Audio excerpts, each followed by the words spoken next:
This is a cat. And these are the players you need to add at every position in fantasy football this week.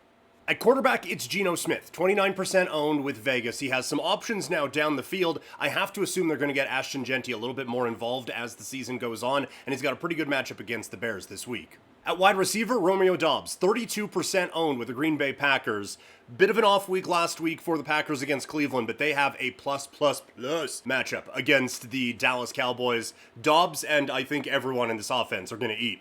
Next, we got the good Canadian kid, Elic Ayomanor, by the way.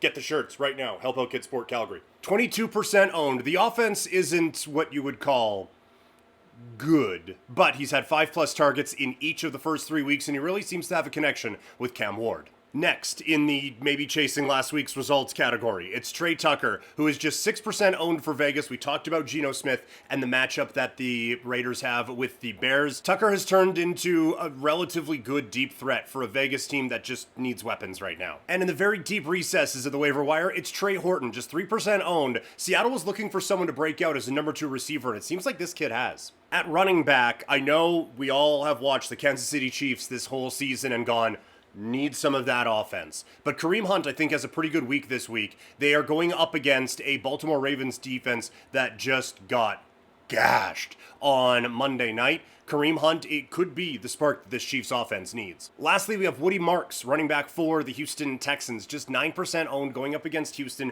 It is a desperate situation for the Texans, and no one has stood out in that running back room, so Marks could have an opportunity for some pretty good volume. At tight end, we have Cade Otton with Tampa Bay, just 7% owned. There's not a lot of great options out there, and on my podcast, Couch Potato Diary, I've given out Chickaconquo enough, and it hasn't necessarily paid off entirely, so I had to go with something a little bit different. Now, I wasn't expecting to go 0 targets last week different, but I think with Mike Evans out of the lineup, Otton has a pretty good opportunity to put up a little bit more volume this week. And our streaming defense, the Washington Commanders against Atlanta. They got shut out by Carolina. You have to take that chance. All right, let me know what you guys think in the comments. I can't imagine that we just nailed it 100%. Let me know what you guys think. Hit that follow, subscribe, whatever you're doing, wherever you're watching. Hit the button that lets you see me more, because I want to talk to you more. Please?